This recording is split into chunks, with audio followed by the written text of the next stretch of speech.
It was really. How was it all over the bloody place?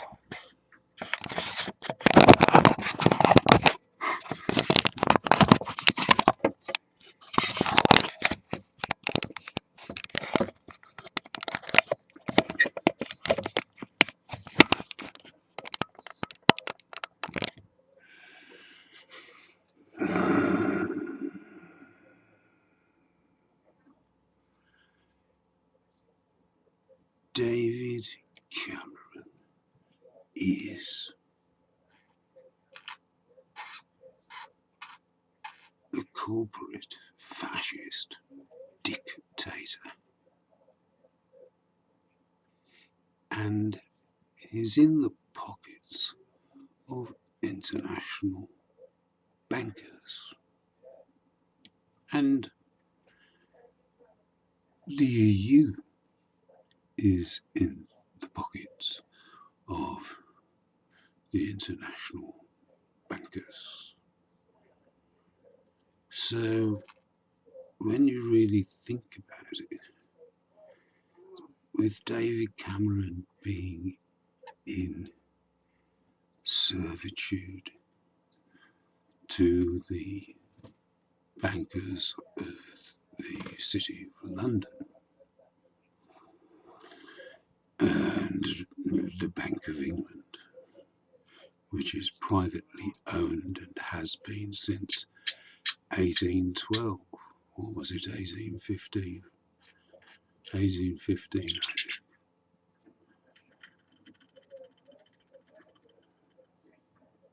Look into it. So, the people of England and the United Kingdom, really, have been enslaved to the privately owned Bank of England because we issue guilds to them in order to get money off them, which is then given to us with interest added on.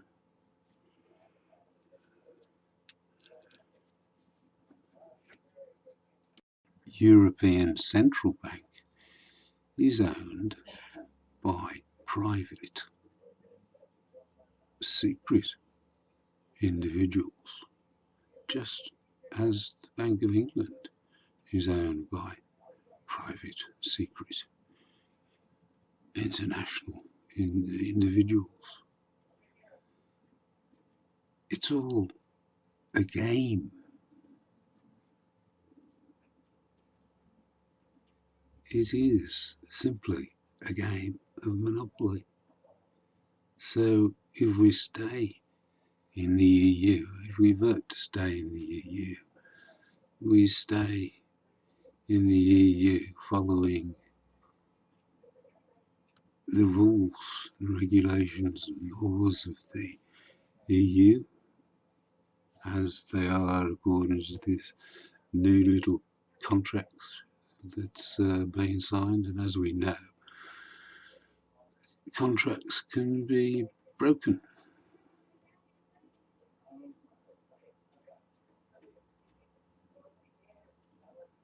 So the EU is privately owned by international bankers. They have complete control of all of the nations in the EU. And what we're actually fighting for is the independence of the Bank of England, and not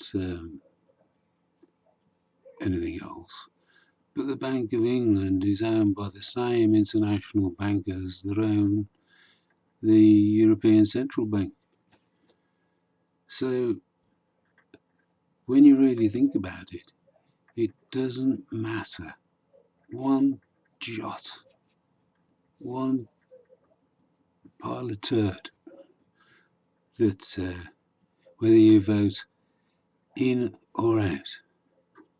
The only thing it does is gives more authorities to the Bank of England, which is owned by these private individuals anyway, and we don't really know who they are, and we pay them interest for lending us money that they print out of thin air anyway. So what does that make the people of the UK? Really?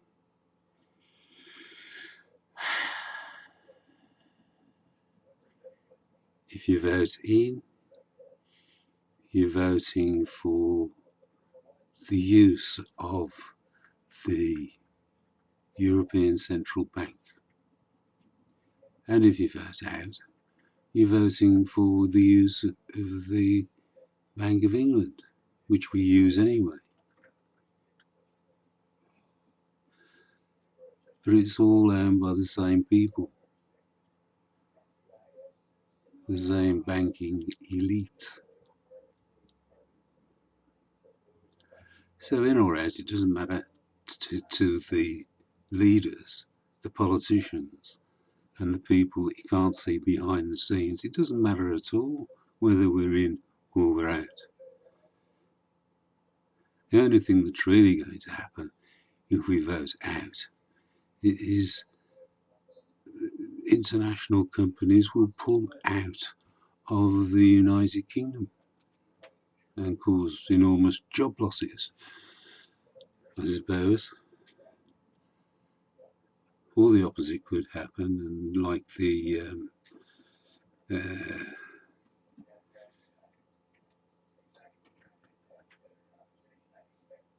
impositions, really,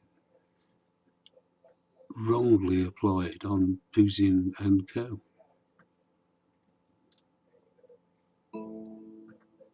The sanctions. What's happened in Russia is that they're producing more of the things that they need to feed the nation instead of importing those things to feed and clothe the nation. So the sanctions have blessed the nation, really.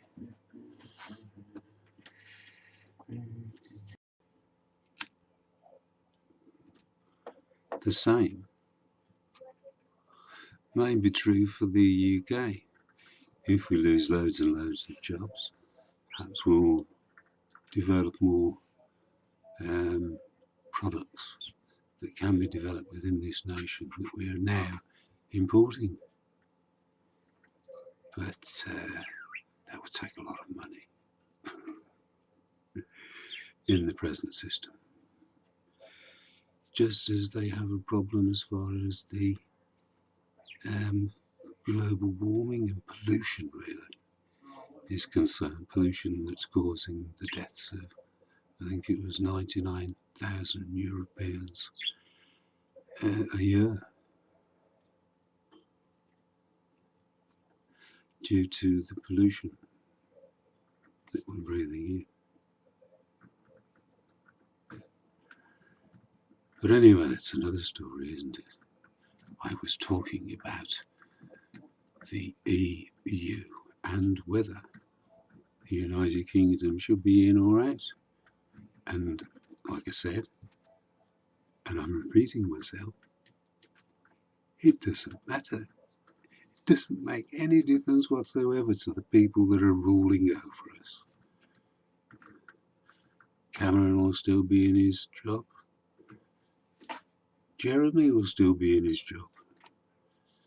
And all of the other little people that are sniffing the backsides of the banking elite,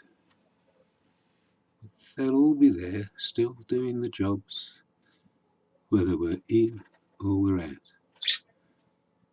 And the only real solution is to have a European unity of nations that cooperates with each other and builds new self-sustaining cities for everybody across the European continent. And no, We can't do that. We've got to live in the slums that are, the 19th and 20th centuries. We're not going to have new houses that are free to everyone. New dwellings that are free to everyone, because you can't have that in a profit-driven monetary economic system run by a banking elite that enslaves everybody. Think about it, if you can.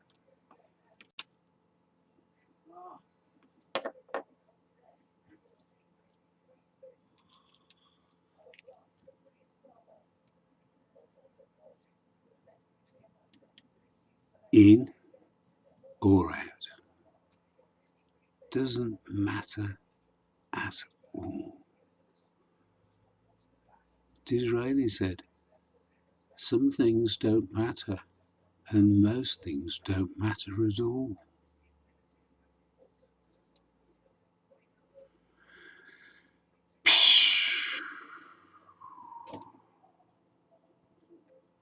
So,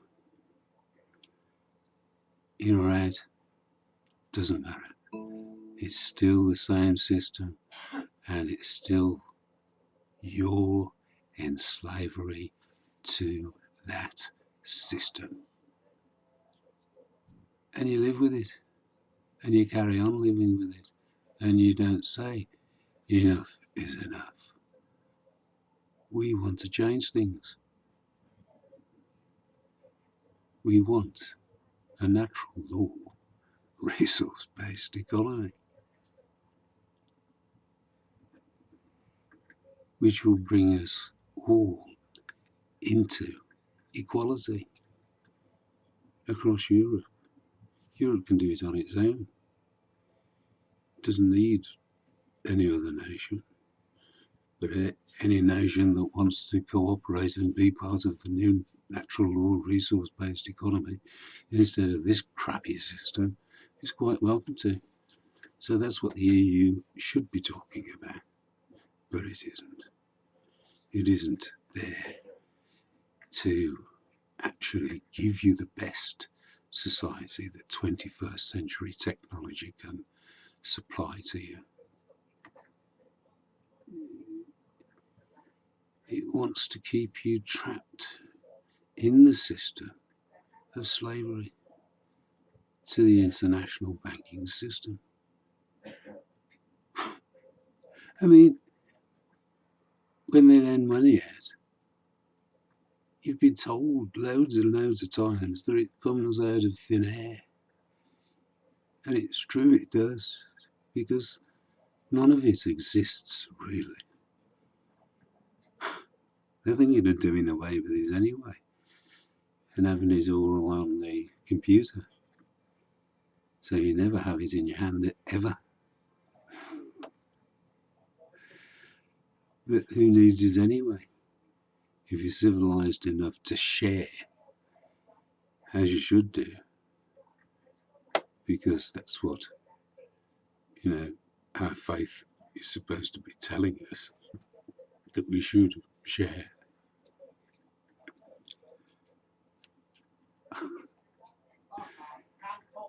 We're all lost in the system, plugged into the matrix.